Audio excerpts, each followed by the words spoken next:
Si tu regardes cette vidéo en ce moment, ce n'est pas un hasard. Ce n'est pas parce que l'algorithme t'a poussé ici, ce n'est pas parce que tu avais du temps libre. Ce n'est pas une coïncidence, un accident, un moment vide parmi d'autres. Non, tu es ici parce que quelqu'un t'a conduit jusqu'ici. Quelqu'un qui connaît ton nom, quelqu'un qui connaît tes larmes, quelqu'un qui sait exactement ce que tu traverses en ce moment.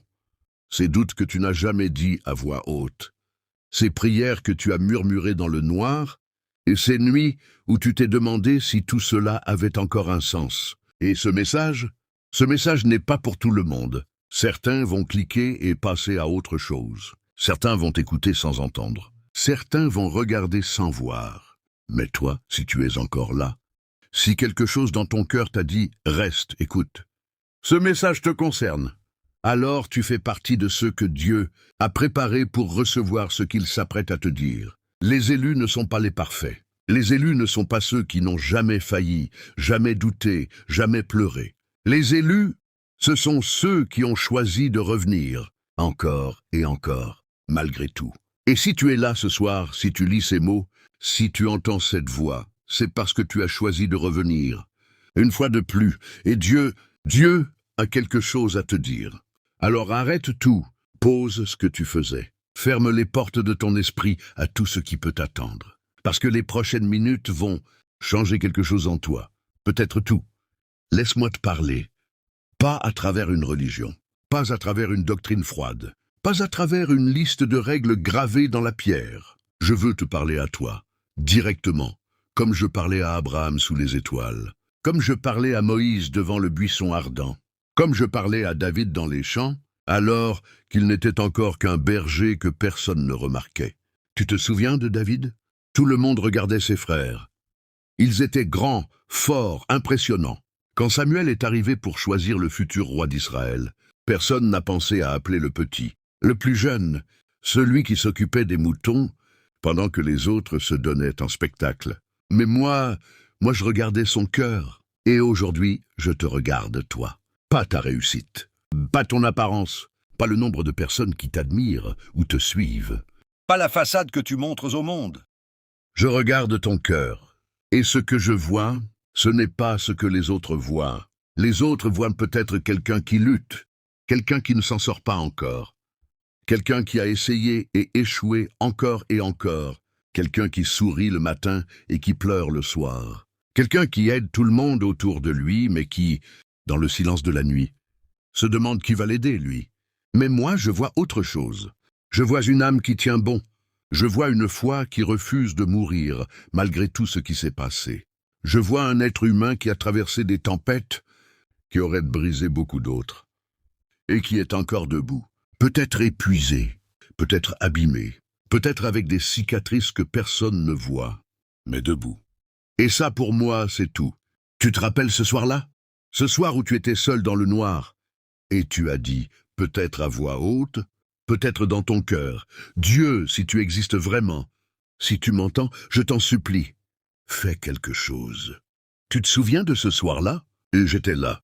J'ai entendu chaque mot, chaque larme, chaque silence entre les mots, là où les mots ne suffisaient plus. Je n'ai pas toujours répondu de la manière que tu attendais. Je sais que parfois mon silence t'a semblé comme une absence. Je sais que tu as regardé le ciel et tu as eu l'impression de parler dans le vide. Je sais que tu as eu des moments où tu t'es dit que peut-être personne n'écoutait. Mais écoute-moi maintenant. Je n'ai jamais été absent. Je t'ai vu pleurer dans ta voiture parce que tu ne voulais pas que ta famille te voie effondré. Je t'ai vu sourire devant les autres alors que ton cœur était en morceaux. Je t'ai vu te battre pour des gens qui ne l'ont pas toujours mérité, donner à des personnes qui ont pris sans jamais rendre, rester fidèle quand tout autour de toi s'écroulait. Et je t'ai vu douter de toi-même. C'est ça qui me touche le plus. Pas les grandes choses que tu as faites. Pas les moments où tu te sentais fort, mais ces moments minuscules, invisibles, où tu aurais pu tout abandonner et tu ne l'as pas fait. Ces moments où tu aurais pu choisir la haine et tu as choisi l'amour. Ces moments où tu aurais pu te fermer et tu as choisi de t'ouvrir encore. Ces moments-là, je les ai tous vus. Et ces moments-là, ce sont les pierres avec lesquelles je construis ton destin. Il est temps que je t'explique quelque chose. Quelque chose que tu n'as peut-être pas compris jusqu'à maintenant.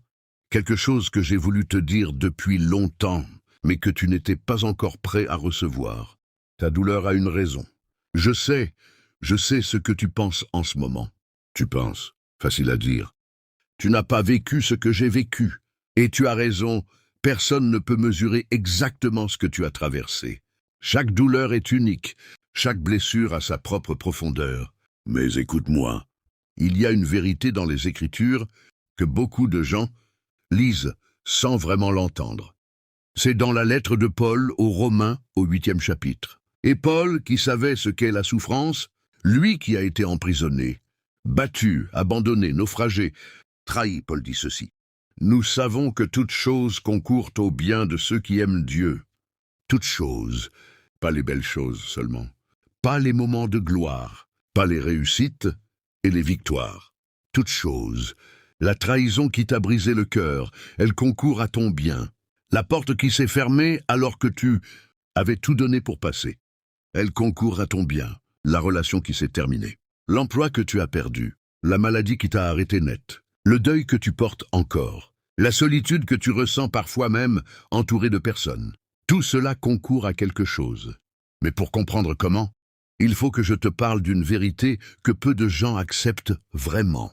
La formation précède toujours la destination. Pense à Josué. Avant d'entrer dans la terre promise, il y a eu 40 ans de désert. 40 ans. Pour un voyage qui, à vol d'oiseau, aurait pu se faire en 11 jours. 11 jours. Mais il y a eu 40 ans. Pourquoi? Parce que la destination était immense. Et pour porter quelque chose d'immense, il faut d'abord être formé pour le porter. Un homme qui n'a pas été forgé dans le désert n'aurait pas pu tenir face aux géants de Canaan. Un peuple qui n'a pas appris à dépendre d'eux. Dieu n'aurait pas pu vivre dans la promesse sans la détruire. Le désert n'était pas une punition. Le désert était une école. Et toi, tout ce que tu as traversé, tout ce que tu continues de traverser en ce moment, c'est ton désert. Ce n'est pas une punition. Ce n'est pas le signe que tu as échoué ou que Dieu t'a oublié. C'est le signe que tu es en formation pour quelque chose de plus grand que ce que tu imagines. Pense à Joseph, 17 ans, quand ses propres frères l'ont vendu comme esclave. 17 ans. Un gamin avec des rêves plein la tête, vendu pour 20 pièces d'argent, jeté dans une fosse avant d'être livré à des étrangers. Des années d'esclavage, des années de prison, et ça, pour un crime qu'il n'avait pas commis. Des années à attendre, à espérer, à voir les promesses de Dieu sembler se moquer de lui. 13 ans. 13 ans entre le moment où il a reçu ses rêves et le moment où ses rêves se sont accomplis. Et au bout de ces 13 ans, il est devenu le deuxième homme le plus puissant d'Égypte. Et grâce à lui, une nation entière a survécu à la famine. Et grâce à lui, ses frères, ceux-là même qui l'avaient trahi, ont été sauvés. Ce que ses frères avaient voulu pour le mal, Dieu l'avait destiné pour le bien. Tu entends ça? Ce que les gens ont fait pour te détruire, Dieu est en train de le retourner pour te construire. La trahison qui était censée te finir va te lancer. La honte qui était censée te faire taire va te donner une voix. La douleur qui était censée t'éteindre va devenir la flamme avec laquelle tu vas illuminer d'autres vies. Et c'est la logique du royaume. Ce n'est pas la logique du monde. Le monde dit « ce qui te casse te détruit ». Le royaume dit « ce qui te casse si tu le remets entre eux ». Mais il faut que je te parle d'autre chose aussi. Parce qu'il y a une voix que tu entends souvent. Une voix qui n'est pas la mienne. Une voix qui parle fort dans les moments de faiblesse. Une voix qui connaît tes peurs les plus profondes et qui s'en nourrit. Tu la connais, cette voix. C'est la voix qui dit « tu n'es pas assez ». Tu n'es pas assez bien. Tu n'es pas assez fort. Tu n'es pas assez intelligent. Tu n'es pas assez digne d'être aimé. Tu n'es pas assez pour réussir. Tu n'es pas assez pour être utilisé par Dieu. Regarde ta vie. Regarde tes erreurs. Regarde combien de fois tu as chuté. Regarde combien de fois tu as promis de changer et tu n'as pas changé. Qui es-tu pour croire que Dieu s'intéresse à toi? Et parfois cette voix parle tellement fort, tellement longtemps, que tu commences à la croire. Tu commences à la laisser décider de qui tu es. Alors je veux que tu m'écoutes attentivement maintenant. Cette voix ment. Elle a toujours menti. Depuis le début. Tu te souviens comment elle a commencé dans le jardin? Dieu vous a dit cela parce qu'il veut vous garder petit. Il a peur de ce que vous pourriez devenir. C'est toujours le même mensonge, sous une forme ou une autre.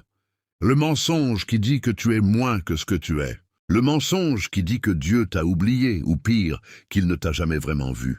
Mais voici ce que dit ma parole à toi. Dans Jérémie 29, je l'ai dit à un peuple en exil, un peuple dépouillé, humilié, emmené de force loin de chez lui. Un peuple qui aurait eu toutes les raisons de croire que j'avais abandonné mes promesses. Et je leur ai dit, « Car je connais les projets que j'ai formés sur vous, dit l'Éternel, projets de paix et non de malheur, afin de vous donner un avenir et de l'espérance. » Ce message n'était pas pour un peuple triomphant. Ce message était pour un peuple brisé. Ce message était pour des gens exactement comme toi. Et je te le dis aujourd'hui avec la même certitude, avec la même force qu'il y a des millénaires. Mes projets sur toi sont des projets de paix, des projets d'avenir, des projets d'espérance. La voix qui dit que tu ne vaux rien, elle ne me connaît pas. Elle ne te connaît pas non plus. Elle regarde ce que tu as fait. Moi, je regarde ce que tu vas devenir. Et ce que tu vas devenir, ça dépasse tout ce que tu peux imaginer ce soir. Je veux te parler d'une chose dont personne ne parle vraiment. La solitude des élus. Tu la connais, cette solitude-là. Ce n'est pas la solitude d'être seul dans une pièce vide. C'est la solitude d'être entouré de gens et de ne pas être compris. C'est la solitude de voir les choses d'une manière que les autres ne voient pas. C'est la solitude d'avoir des rêves que les gens autour de toi trouvent trop grands, trop fous, trop naïfs. C'est la solitude d'Élie sous le genévrier. Tu te souviens d'Élie? Élie venait de vivre l'un des miracles les plus spectaculaires de l'Ancien Testament. Le feu de Dieu était descendu du ciel. Toute une nation avait vu la puissance de Dieu à l'œuvre. Et pourtant, quelques jours plus tard, Élie était là, épuisé, brisé, sous un arbre dans le désert, à demander à mourir. « C'en est assez, Seigneur. Prends ma vie. » Élie, ce géant de la foi, était à bout. « Et qu'est-ce que j'ai fait? Je n'ai pas envoyé une vision. Je n'ai pas envoyé un sermon. Je n'ai pas envoyé une liste de raisons pour lesquelles il devait tenir bon. J'ai envoyé de la nourriture et de l'eau. Le chemin est trop long pour toi. » Voilà ce que l'ange lui a dit. « Pas, tu es faible. Pas, tu aurais dû être plus fort. Mais le chemin est trop long pour toi tout seul.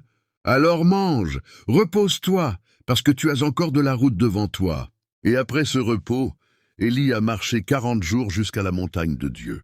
Je ne sais pas où tu en es ce soir dans ton chemin. Peut-être que tu es épuisé. Peut-être que tu as l'impression que ton chemin est trop long, que tu n'en peux plus, que tu n'as plus la force de continuer. Alors laisse-moi te dire ce que j'ai dit à Élie. Le chemin est long, c'est vrai, mais tu n'es pas seul sur ce chemin. Et il y a de la nourriture pour toi. Il y a du repos pour toi. Il y a une prochaine étape pour toi. Tu n'es pas arrivé au bout de ton histoire.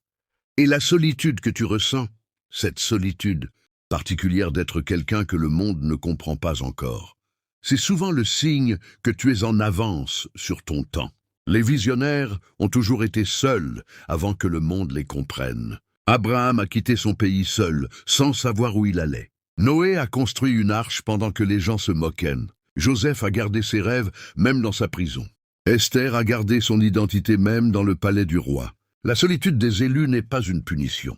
C'est une protection. C'est le signe que tu es en train d'être mis à part pour quelque chose que la foule ne peut pas encore voir. Reste dans ta solitude avec moi. Apprends à connaître ma voix dans le silence. Parce que quand le monde sera prêt à t'entendre, tu devras avoir quelque chose à dire qui vaut la peine d'être entendu. Je veux te parler de la saison que tu traverses. Parce que dans le livre de l'Ecclésiaste, il est écrit que tout a son temps. Et il y a un moment pour chaque chose sous le ciel. Un temps pour naître et un temps pour mourir. Un temps pour planter et un temps pour arracher. Un temps pour pleurer et un temps pour rire. Un temps pour chercher et un temps pour perdre. Un temps pour garder et un temps pour jeter. Et peut-être que tu es dans une saison d'arrachage en ce moment. Une saison où les choses que tu avais plantées, les relations que tu avais construites, les rêves que tu avais nourris, tout cela semble être arraché. Tout semble partir. Mais voici ce que tu dois comprendre sur les saisons d'arrachage. On n'arrache jamais pour détruire. On arrache pour replanter mieux. Le vigneron qui taille sa vigne n'est pas en train de la punir. Il est en train de la préparer pour qu'elle porte plus de fruits. Et dans le moment de la taille, la vigne ne comprend pas ce qui se passe. Tout ce qu'elle voit, c'est le couteau. Tout ce qu'elle ressent, c'est la coupe. Mais le vigneron regarde la prochaine saison. Je suis ton vigneron, et je taille avec précision. Pas avec colère, pas avec indifférence, mais avec la connaissance exacte de ce dont tu as besoin pour porter le fruit que j'ai prévu pour toi. Ce que tu perds en ce moment n'est pas perdu pour rien. Ce qui s'en va, c'est ce qui te retenait. Ce qui te limitait, ce qui prenait la place de ce qui vient. Pense à une graine. Une graine, pour donner la vie, doit d'abord mourir dans la terre. Jésus lui-même l'a dit. Si le grain de blé qui est tombé en terre ne meurt pas, il reste seul. Mais s'il meurt, il porte beaucoup de fruits. Ce que tu vis en ce moment, c'est peut-être ta mort de graine. Et la mort de graine est douloureuse. Elle est sombre. Elle est humide et froide et solitaire. La graine dans la terre ne voit pas la lumière. Elle ne sait pas encore qu'elle va devenir un arbre. Tout ce qu'elle sait, c'est que quelque chose en elle se brise. Mais ce brisement-là, c'est le début de la vie. Tu es en train de devenir quelque chose. Et ce quelque chose est tellement plus grand que ce que tu étais avant. Mais pour y arriver, il faut traverser la terre. Il faut traverser cette saison d'obscurité, de doute, de transformation silencieuse. Et moi, je suis là dans la terre avec toi. Comme j'étais avec Shadrach, Meshach et Abednego dans la fournaise ardente. Quand Nebuchadnezzar a regardé dans le four, il a vu 4 hommes qui marchaient, alors qu'il n'en avait jeté que 3. Le 4e, il l'a décrit comme semblable à un fils des dieux. Je suis dans ta fournaise avec toi. Et la fournaise ne te consumera pas. Elle va brûler tout ce qui t'enchaîne. Parlons maintenant des portes fermées. Ces portes devant lesquelles tu t'es tenu avec tout ce que tu avais. Ces portes pour lesquelles tu as prié, travaillé, attendu. Ces portes qui ne se sont pas ouvertes. Ces opportunités qui ne sont pas venues. Ces appels qui ne sont pas arrivés. Ces portes qui, au lieu de s'ouvrir, se sont fermées avec un bruit sourd qui a résonné dans ta poitrine. Je veux te dire quelque chose sur ces portes-là. Je les ai fermées moi-même. Pas par cruauté. Pas par oubli. Pas parce que tu ne méritais pas ce qui était derrière. Mais parce que ce qui était derrière n'était pas ce dont tu avais besoin. Ou parce que la porte que tu regardais n'était pas la bonne porte. Ou parce que si tu étais entré à ce moment-là, tu n'aurais pas été prêt pour ce que tu aurais trouvé à l'intérieur. Dans le livre des Actes, il est dit que l'Esprit de Dieu a empêché Paul et son équipe d'aller en Asie. Empêché. Le mot est fort. Ce n'était pas une suggestion. Ce n'était pas une légère résistance. C'était un empêchement clair. Et juste après, Paul a eu une vision. Un Macédonien qui lui disait « Passe en Macédoine, viens à notre secours ». Et c'est là, en Macédoine, en Europe, dans une direction qu'il n'avait pas planifiée, vers laquelle il avait été redirigé malgré lui, que tout a commencé. L'Évangile a atteint l'Europe parce que Dieu a fermé une porte. La porte fermée n'était pas une fin, c'était une redirection. Et ces portes dans ta vie qui ne se sont pas ouvertes, elles te redirigent. Elles te poussent dans une direction que tu n'aurais pas choisie toi-même, mais que j'ai choisie pour toi. Et dans cette direction-là, il y a quelque chose qui attend depuis longtemps. Et il y a des vies que tu vas changer. Il y a une mission que personne d'autre que toi ne peut accomplir. Les portes fermées sont mes redirections. Et les détours que j'impose ne sont jamais des détours. Ce sont les vrais chemins déguisés en obstacles. Alors, la prochaine fois qu'une porte se ferme devant toi, au lieu de rester là à frapper sur ce bois qui ne bougera pas, retourne-toi. Regarde autour de toi. Parce que juste derrière toi, il y a peut-être une porte que tu n'avais pas encore remarquée. Une porte que seuls les yeux de la foi peuvent voir. Voici, j'ai mis devant toi une porte ouverte que personne ne peut fermer. Apocalypse 3:8. Il y a une porte ouverte pour toi. Il y a toujours une porte ouverte pour toi. Ce que tu perds en ce moment n'est pas perdu pour rien. Ce qui s'en va, c'est ce qui te retenait. Ce qui te limitait, ce qui prenait la place de ce qui vient. Pense à une graine. Une graine, pour donner la vie, doit d'abord mourir dans la terre. Jésus lui-même l'a dit. Si le grain de blé qui est tombé en terre ne meurt pas, il reste seul. Mais s'il meurt, il porte beaucoup de fruits. Ce que tu vis en ce moment, c'est peut-être ta mort de graine. Et la mort de graine est douloureuse. Elle est sombre. Elle est humide et froide et solitaire. La graine dans la terre ne voit pas la lumière. Elle ne sait pas encore qu'elle va devenir un arbre. Tout ce qu'elle sait, c'est que quelque chose en elle se brise. Mais ce brisement-là, c'est le début de la vie. Tu es en train de devenir quelque chose. Et ce quelque chose est tellement plus grand que ce que tu étais avant.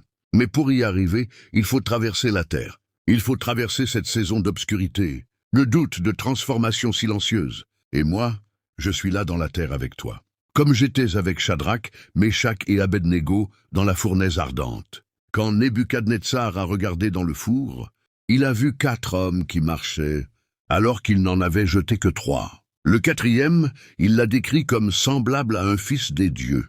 Je suis dans ta fournaise avec toi. Et la fournaise ne te consumera pas. Elle va brûler tout ce qui t'enchaîne. Parlons maintenant des portes fermées. Ces portes devant lesquelles tu t'es tenu avec tout ce que tu avais. Ces portes pour lesquelles tu as prié, travaillé, attendu. Ces portes qui ne se sont pas ouvertes. Ces opportunités qui ne sont pas venues. Ces appels qui ne sont pas arrivés. Ces portes qui, au lieu de s'ouvrir, se sont fermées avec un bruit sourd qui a résonné dans ta poitrine. Je veux te dire quelque chose sur ces portes-là. Je les ai fermées moi-même. Pas par cruauté. Pas par oubli. Pas parce que tu ne méritais pas ce qui était derrière, mais parce que ce qui était derrière n'était pas ce dont tu avais besoin. Ou parce que la porte que tu regardais n'était pas la bonne porte. Ou parce que si tu étais entré à ce moment-là, tu n'aurais pas été prêt pour ce que tu aurais trouvé à l'intérieur. Dans le livre des Actes, il est dit que l'Esprit de Dieu a empêché Paul et son équipe d'aller en Asie. Empêché. Le mot est fort. Ce n'était pas une suggestion. Ce n'était pas une légère résistance. C'était un empêchement clair. Et juste après, Paul a eu une vision. Un Macédonien qui lui disait « Passe en Macédoine, viens à notre secours ». Et c'est là, en Macédoine, en Europe, dans une direction qu'il n'avait pas planifiée, vers laquelle il avait été redirigé malgré lui, que tout a commencé. L'Évangile a atteint l'Europe parce que Dieu a fermé une porte. La porte fermée n'était pas une fin, c'était une redirection. Et ces portes dans ta vie qui ne se sont pas ouvertes, elles te redirigent. Elles te poussent dans une direction que tu n'aurais pas choisie toi-même, mais que j'ai choisie pour toi. Et dans cette direction-là, il y a quelque chose qui attend depuis longtemps. Et il y a des vies que tu vas changer. Il y a une mission que personne d'autre que toi ne peut accomplir. Les portes fermées sont mes redirections. Et les détours que j'impose ne sont jamais des détours. Ce sont les vrais chemins déguisés en obstacles. Alors, la prochaine fois qu'une porte se ferme devant toi, au lieu de rester là à frapper sur ce bois qui ne bougera pas, retourne-toi. Regarde autour de toi. Parce que juste derrière toi, il y a peut-être une porte que tu n'avais pas encore remarquée. Une porte que seuls les yeux de la foi peuvent voir. Voici, j'ai mis devant toi une porte ouverte que personne ne peut fermer. Apocalypse 3:8. Il y a une porte ouverte pour toi. Il y a toujours une porte ouverte pour toi. Maintenant, je veux te dire qui tu es vraiment. Non pas qui tu es selon tes erreurs, non pas qui tu es selon les étiquettes que les autres t'ont collées, non pas qui tu es selon tes moments de faiblesse ou tes jours les plus sombres. Je veux te dire qui tu es selon moi. Tu es mon enfant. Et ça, ce n'est pas une métaphore. Ce n'est pas une belle phrase pour te faire sentir bien. C'est une réalité spirituelle, légale, éternelle. Dans la lettre de Jean, il est écrit « Voyez quel amour le Père nous a témoigné, pour que nous soyons appelés enfants de Dieu. Et nous le sommes. Et nous le sommes. Pas nous essayons de l'être. Pas nous l'espérons. Pas si nous faisons assez d'efforts. Nous le sommes. Tu es mon enfant. Et comme mon enfant, tu hérites de tout ce qui m'appartient. L'accès à ma présence, sans intermédiaire, sans liste d'attente, sans condition de réussite préalable. L'accès à ma sagesse, à ma paix, à ma force dans les moments où la tienne s'épuise. Tu es aussi mon œuvre. Dans la lettre d'Éphésiens, Paul dit que nous sommes son ouvrage, ayant été créés en Jésus-Christ pour de bonnes œuvres que Dieu a préparées d'avance afin que nous les pratiquions. Tu es mon ouvrage, pas un brouillon, pas une ébauche abandonnée en cours de route, un ouvrage. Une création intentionnelle, délibérée, faite avec soin, faite pour un but précis. Et ces bonnes œuvres dont parle Paul, elles ont été préparées d'avance, avant ta naissance, avant que tu fasses ta première erreur, avant que tu commences à te définir par tes défauts. J'avais déjà préparé les œuvres de ta vie, les moments où tu allais changer quelque chose, les conversations qui allaient transformer quelqu'un, les décisions qui allaient t'ouvrir des portes pour d'autres. Tout était déjà écrit. Et les détours que tu as pris, les erreurs que tu as faites, Les années que tu penses avoir perdues, je les ai tous intégrées dans ce plan.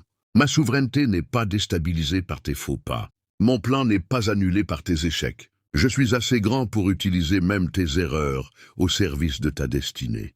C'est ça la grâce. La grâce, ce n'est pas seulement que tes péchés soient pardonnés. La grâce, c'est que même tes erreurs deviennent du matériau dans mes mains. La grâce, c'est que je ne travaille pas malgré ce que tu es. Je travaille avec ce que tu es, entièrement, pour faire quelque chose que tu n'aurais jamais pu imaginer. Tu es aussi mon porteur de lumière. Jésus l'a dit à ses disciples, pas aux parfaits, pas aux pharisiens, pas aux religieux impeccables, mais à une poignée de gens ordinaires qui avaient peur, qui doutaient, qui ne comprenaient pas encore tout. Vous êtes la lumière du monde. Toi, avec tout ce que tu es, avec toutes tes fissures et tes brisures. Tu sais ce qu'il y a dans les fissures. La lumière passe par là.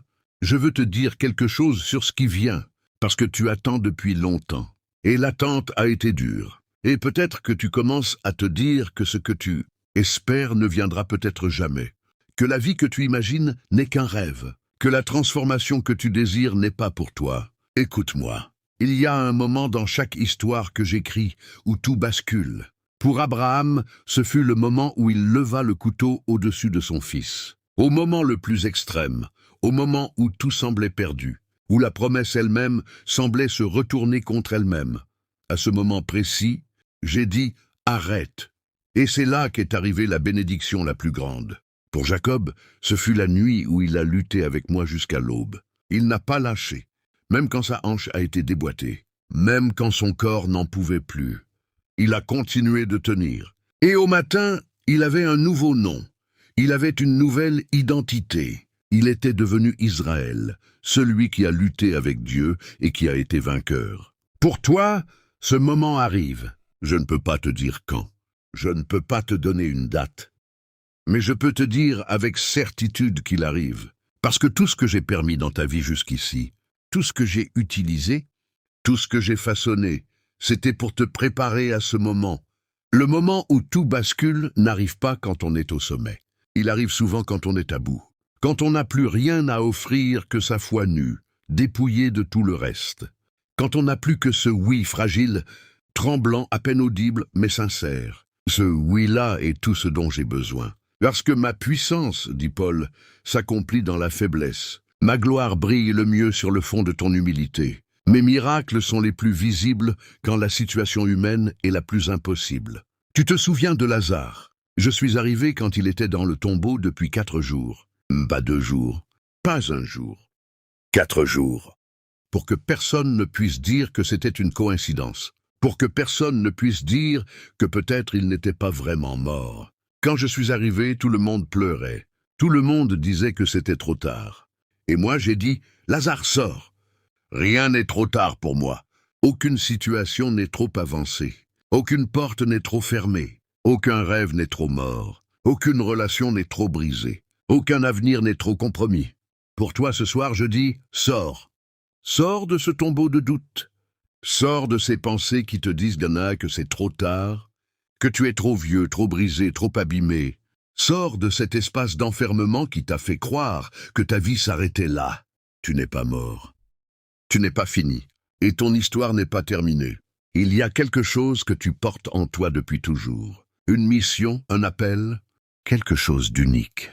Quelque chose que tu es le seul à pouvoir accomplir dans l'histoire de l'humanité, dans l'histoire de ta génération, dans la sphère d'influence qui est la tienne. Tu l'as peut-être ignoré, tu l'as peut-être étouffé. Tu as peut-être cru que c'était de l'orgueil, que de penser que tu avais quelque chose d'important à apporter au monde. Mais ce n'est pas de l'orgueil, c'est de la vérité. Dans Jérémie 1, j'ai dit au prophète, « Avant que je te forme dans le ventre de ta mère, je te connaissais.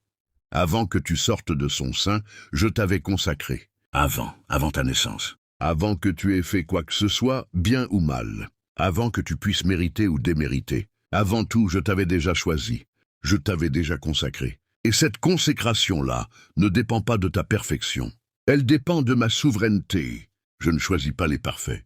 J'ai choisi Moïse, qui avait un problème d'élocution, et qui avait du sang sur les mains. J'ai choisi Gédéon, qui se cachait dans un pressoir parce qu'il avait peur. J'ai choisi Rahab, qui avait un passé dont personne n'était fier. J'ai choisi Pierre, qui m'a renié 3 fois. Et j'ai choisi Paul, qui avait persécuté mes enfants.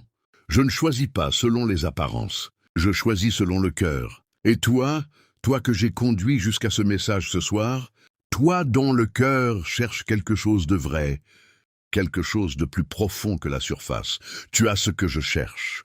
Ta mission, elle commence là où tu es. Elle commence dans ta famille, dans ton quartier, dans ton cercle le plus proche. Elle commence avec les gens qui t'entourent et qui ont besoin de voir quelqu'un qui vit ce qu'il croit. Elle commence avec ta présence, ta fidélité, ta capacité à rester debout quand tout autour de toi s'effondre. Elle commence avec le témoignage de ta vie. Et un témoignage, ça n'a pas besoin d'être parfait. Ça a besoin d'être vrai. Les gens ne cherchent pas quelqu'un qui a tout réussi. Ils cherchent quelqu'un qui a tout traversé et qui est encore là. Quelqu'un qui peut leur dire « Moi aussi, j'ai été dans le fond du gouffre. Moi aussi, j'ai pleuré dans le noir. Et je peux te dire ce que j'y ai trouvé. Ce que tu y as trouvé, c'est moi. Et ça, c'est la plus grande mission que tu puisses avoir. Emmener les autres là où tu es allé avec moi.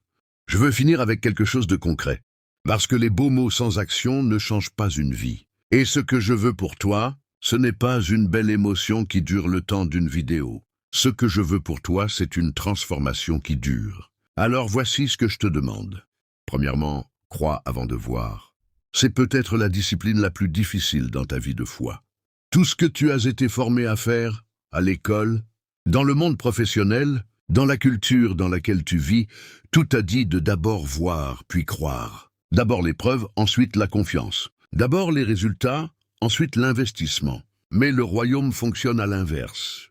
Dans Hébreux 11, il est dit que la foi est la substance des choses qu'on espère, la démonstration de celles qu'on ne voit pas. La foi est la substance, pas la preuve de ce qui est déjà visible, mais la substance de ce qui ne l'est pas encore. La foi est l'action de traiter l'invisible comme s'il était déjà réel. Abraham a quitté Ur sans savoir où il allait. Noé a construit une arche sans avoir jamais vu de pluie. Josué a marché autour de Jéricho en faisant confiance à une promesse. Et les murs sont tombés. Crois avant de voir. Agis comme si la promesse était déjà réelle.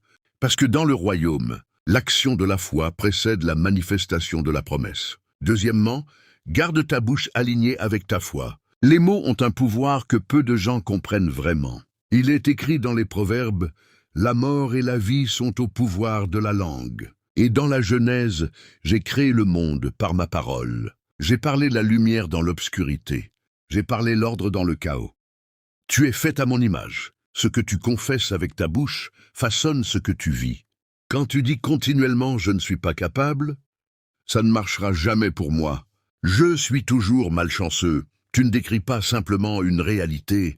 Tu participes à la créer. Commence à parler différemment. Pas de manière forcée, pas avec un sourire de façade sur des souffrances réelles, mais avec la conviction que ma parole sur ta vie est plus vraie que la situation que tu vois aujourd'hui. Dis à voix haute les promesses que j'ai faites sur ta vie. Parle à tes problèmes comme Jésus a parlé à la tempête. Silence, tais-toi!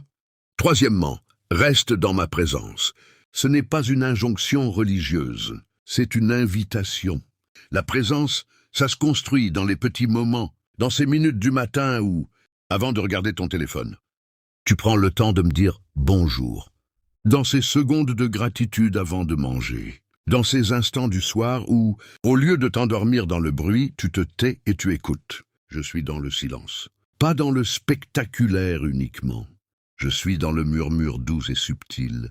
Comme je l'étais pour Élie après l'ouragan, après le tremblement de terre, après le feu, après tout le bruit, il y avait une voix, douce et légère. Crée des espaces de silence pour moi, et tu commenceras à entendre des choses que le bruit du monde avait étouffées. Avant de terminer, je veux que tu reçoives ceci. Pas comme une belle parole, comme une vérité que tu inscris dans ton cœur. Comme une déclaration que tu portes avec toi chaque jour. Comme ton identité réécrite par mes mains. Tu es aimé d'un amour éternel. Non pas parce que tu as tout bien fait. Non pas parce que tu t'es montré digne. Mais parce que c'est ma nature d'aimer et que mon amour pour toi n'est pas conditionnel. Rien ne pourra nous séparer de l'amour de Dieu. Ni la mort, ni la vie, ni les anges, ni les démons, ni le présent, ni l'avenir, rien. Tu es porteur d'une destinée qui te dépasse. Avant que tu sois né, elle était écrite. Quand tu auras l'impression de tout rater, elle est toujours écrite. Quand tu te sentiras indigne, elle est toujours là, gravée dans l'éternité, attendant que tu sois prêt à la porter. Tu es plus fort que tu ne le crois. Ce n'est pas de la flatterie. Tu es encore là. Tu as traversé tout ça, et tu es encore là. Et ça dit quelque chose sur qui tu es. Ça dit quelque chose sur la grâce qui t'accompagne. Tu es en chemin, pas en retard. Le monde a ses calendriers. Moi, j'ai le mien. Et dans mon calendrier, tu n'as jamais pris de retard. Chaque saison dans ta vie a eu son rôle, son enseignement, sa préparation. Tu n'es pas en retard sur ta vie. Tu es exactement où tu dois être pour ce qui vient. Et ce qui vient est plus grand que tout ce que tu as perdu. Je veux terminer par une prière. Pas une prière que tu récites mécaniquement, mais une conversation que tu as avec moi, ce soir, là où tu es. Tu n'as pas besoin de te mettre à genoux si tu ne peux pas. Tu n'as pas besoin de fermer les yeux si tu ne veux pas. Il n'y a pas de bonne formule. Il y a juste toi et moi. Et si tu es prêt, prie avec moi. Seigneur, Je viens à toi ce soir, exactement comme je suis. Pas comme je voudrais être. Pas comme je crois que tu voudrais que je sois. Mais comme je suis, avec mes doutes, mes peurs, mes questions sans réponse, mes blessures que je n'ai pas encore complètement guéries, mes rêves que j'ai parfois du mal à croire encore. Je viens à toi avec tout ça, et je te demande de prendre tout ça. Ce message que j'ai entendu ce soir, ce message que tu m'as envoyé, laisse-le s'installer. Dans les couches les plus profondes de moi, pas juste dans mes émotions, pas juste dans ma surface, mais dans les endroits de moi-même que je n'ai jamais montrés à personne. Tu m'as dit que tu me connais? Alors connais-moi vraiment. Va dans ces pièces que j'ai fermées à clé. Va dans ces corridors que je n'ose pas parcourir moi-même. Va dans ces mémoires que je préfère ne pas revisiter. Et guéris. Guéris ce qui était blessé. Restaure ce qui était brisé. Redonne vie à ce qui était mort en moi. Pour les portes qui se sont fermées, aide-moi à faire confiance à ta redirection. Pour les saisons difficiles que je traverse, aide-moi à voir ta main à l'œuvre, même dans l'obscurité. Pour les gens qui m'ont fait du mal, aide-moi à les remettre entre tes mains, à ne pas porter ce poids-là, parce que ce poids n'est pas le mien. Pour les rêves que j'ai presque abandonnés, ravive-les. S'ils viennent de toi, ils ne peuvent pas vraiment mourir. Alors ravive-les, redonne leur forme. Montre-moi le prochain pas, même si je ne peux pas encore voir toute la route. Je te fais confiance. Pas parce que tout va bien, pas parce que j'ai toutes les réponses, mais parce que tu m'as prouvé, encore et encore, même dans mes moments les plus sombres, que tu étais là, que tu n'avais pas oublié, que ton amour pour moi ne dépend pas de mes performances. Je te fais confiance avec ma vie, avec mon avenir, avec les personnes que j'aime, avec les rêves que je n'ose pas encore nommer à voix haute. Je te fais confiance. Et ce soir, je choisis de croire, même si je ne vois pas encore, que tu travailles, que tu prépares, que tu ouvres des portes, que tu alignes des choses que je ne peux pas voir de là où je suis. Je choisis de croire que mon histoire n'est pas terminée. Je choisis de croire que le meilleur est encore à venir. Amen.